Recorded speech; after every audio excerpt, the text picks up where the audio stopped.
दोस्तों, गांधी जी को अक्सर इस बात के लिए क्रिटिसाइज किया जाता है कि उन्होंने भगत सिंह जी को फांसी से बचाने की कोशिश नहीं की थी। लेकिन इस क्रिटिसिज्म में कितनी सच्चाई है? क्या गांधी जी सच में भगत सिंह जी की लाइफ सेव कर सकते थे? अगर हाँ, तो आखिर उन्होंने ऐसा क्यों नहीं किया?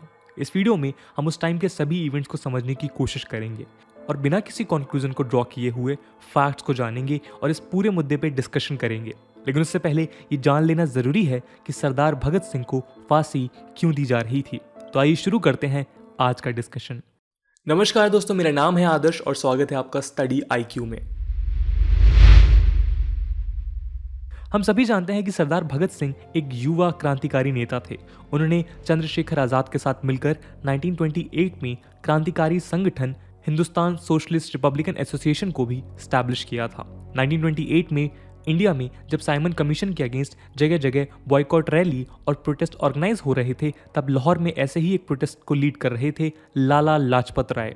इस प्रोटेस्ट को रोकने के लिए British police superintendent JP Scott lathi charge का ऑर्डर दे देते हैं और इसके दौरान ही लाला जी को हेड इंजरी हो जाती है। कुछ दिन बाद वो एक अस्पताल में शहीद हो जाते हैं। लाला लाजपत राय की मृत्यु की खबर सुनने के बाद क्रांतिकारियों में आक्रोश और गुस्सा होता है और वो इसका बदला लेना चाहते थे। बदला लेने के लिए प्लान बनाया जाता है जिसमें क्रांतिकारी नेता भगत सिंह के साथ चंद्रशेखर आजाद, सुखदेव और राजगुरु भी शामिल थे। ये लोग ब्रिटिश ऑफिसर जेपी स्कॉट की हत्या करना चाहते थे, लेकिन इनके क्रांतिकारी साथी जय गोपाल जेपी स्कॉट की सही पहचान नहीं कर पाते और उनकी जगह एसपी सॉन्डर्स की हत्या हो जाती है। इस घटना के बाद ब्रिटिश पुलिस भगत सिंह और उनके साथियों को अरेस्ट करने की बहुत कोशिश करते हैं, लेकिन भगत सिंह उन्हें चकमा देकर लाहौर से बंगाल चले जाते हैं। एक साल तक ब्रिटिश पुलिस सरदार भगत सिंह को अरेस्ट करने में नाकामयाब रहती है, पर फिर 1929 में भगत सिंह अरेस्ट हो जाते हैं और ये गिरफ्तारी भी ब्रिटिश पुलिस की कोई सफलता नहीं होती, बल्कि भगत सिंह ने खुद ही अपने को अरेस्ट करा लिया था। हुआ ये था कि 1929 में सेंट्रल असेंबली में 2 बिल्स पास करे जा रहे थे, ट्रेड डिस्प्यूट्स बिल और पब्लिक सेफ्टी बिल।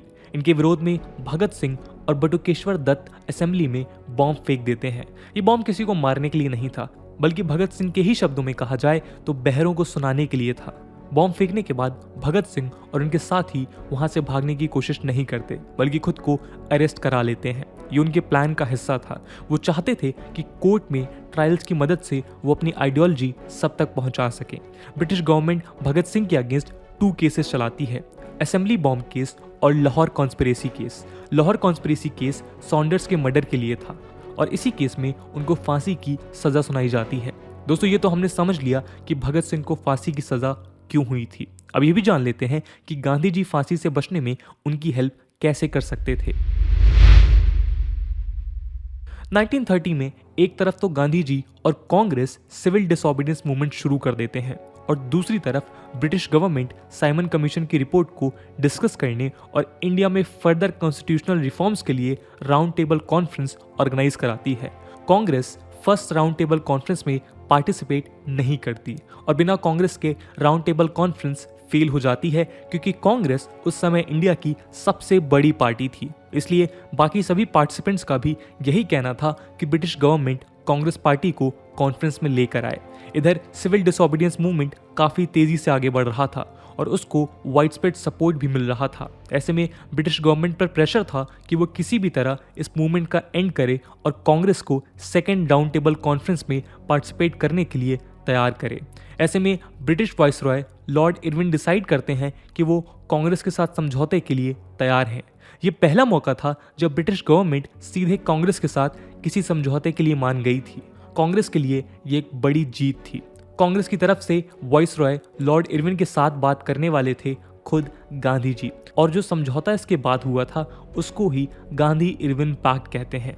जब ब्रिटिशर समझौते के लिए मान गए थे, तब बहुत से लोगों का कहना था कि गांधी जी को सरदार भगत सिंह की रिहाई को समझौते की शर्त बना लेना चाहिए था, क्योंकि ब्रिटिशर्स अभी बैकफुट पर थे और यही मौका था जब कांग्रेस अपनी कोई भी डिमांड एक्सेप्ट करवा सकती थी। लेकिन गांधी जी ऐसा करने से मना कर देते हैं। वो भगत सिंह के मैटर को वाइसरॉय लॉर्ड इरविन के साथ पैक्ट की शर्त बनाने से इनकार करते हैं।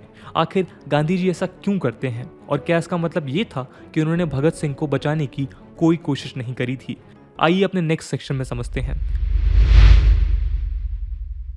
दोस्तों, गांधी जी ने वाइसरॉय लॉर्ड इरविन के साथ समझौते के लिए भगत सिंह की रिहाई की शर्त क्यों नहीं रखी? इसके पीछे का कारण था उनकी आइडियोलॉजी और प्रिंसिपल्स। उस वक्त भी और आज भी ये माना जाता था कि गांधी जी नॉन वायलेंस के प्रिंसिपल को फॉलो करते थे। इससे पहले उन्होंने नॉन कॉपरेशन मूवमेंट को भी सिर्फ इसीलिए वापस ले लिया था क्योंकि चौरी चौरा इंसिडेंट में इसी प्रिंसिपल का वायलेशन हुआ था। इसी वजह से वो क्रांतिकारी आंदोलन के भी खिलाफ थे।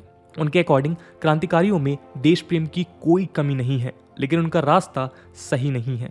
उन्होंने क्रांतिकारियों के एक्शंस को कभी खुलकर सपोर्ट नहीं किया। ऐसे में गांधी जी और कांग्रेस, जो नॉन वायलेंस के प्रिंसिपल पर ही आंदोलन कर रहे थे, अगर क्रांतिकारी भगत सिंह की फांसी के मुद्दे को लेकर वाइसरॉय के साथ समझौता करने से मना करते तो ये उसके प्रिंसिपल के खिलाफ होता। इसलिए कांग्रेस वर्किंग कमेटी भी गांधी जी से सहमत होती है और भगत सिंह की फांसी पर रोक नहीं तो कोई समझौता भी नहीं, इस तरह की कोई शर्त नहीं रखती। लेकिन दोस्तों, इसका मतलब ये बिल्कुल भी नहीं है कि गांधी जी भगत सिंह को मिलने वाली फांसी की सजा के समर्थक थे, क्योंकि गांधी जी पूरी तरह से अहिंसा के फॉलोअर थे और फांसी की सजा यानी कि कैपिटल पनिशमेंट के भी खिलाफ थे। और उनका ये भी कहना था कि क्रांतिकारियों का रास्ता भले ही गलत हो, लेकिन उन्हें इस रास्ते की तरफ भेजने के लिए सिस्टम ही रिस्पॉन्सिबल है। इसलिए जरूरत उन्हें सजा देने की नहीं है, बल्कि सिस्टम को बदलने की है। तो अब सवाल यह आता है कि क्या गांधी जी ने भगत सिंह की फांसी को रोकने के लिए कुछ स्टेप्स लिए थे? तो अगर हम उस समय की न्यूज़पेपर रिपोर्ट्स और गांधी जी के खुद के लेटर्स को देखें तो उससे पता चलता है कि उन्होंने वाइसरॉय से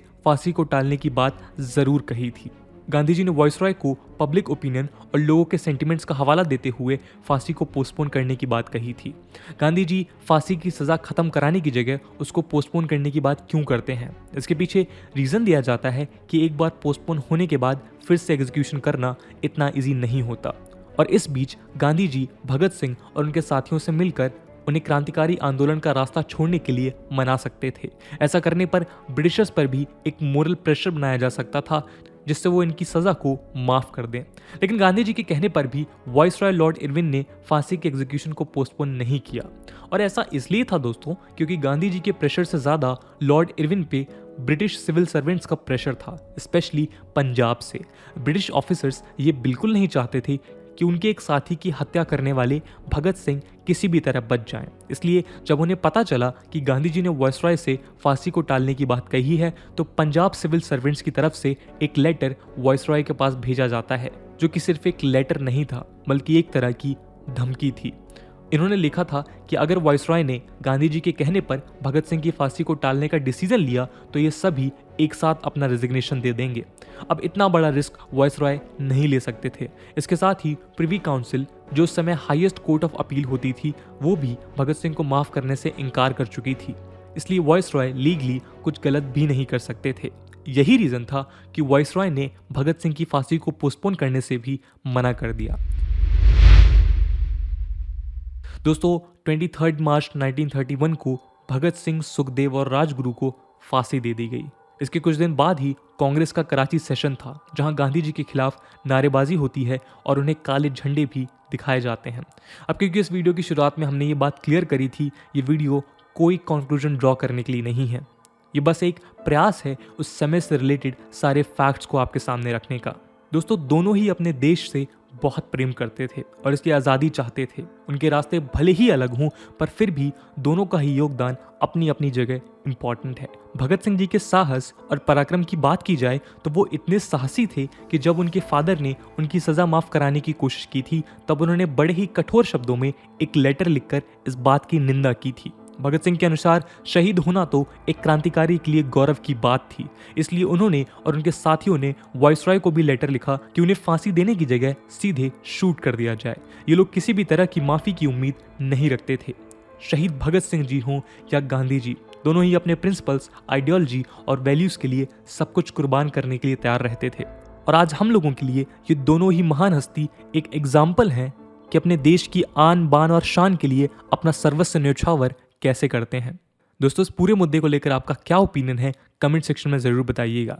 आज की वीडियो के लिए इतना ही। आई होप आपको वीडियो पसंद आई होगी, और अगर पसंद आई है तो अपने दोस्तों के साथ शेयर करना मत भूलिएगा। हम मिलते हैं अगले वीडियो में, तब तक के लिए जय हिंद, जय भारत।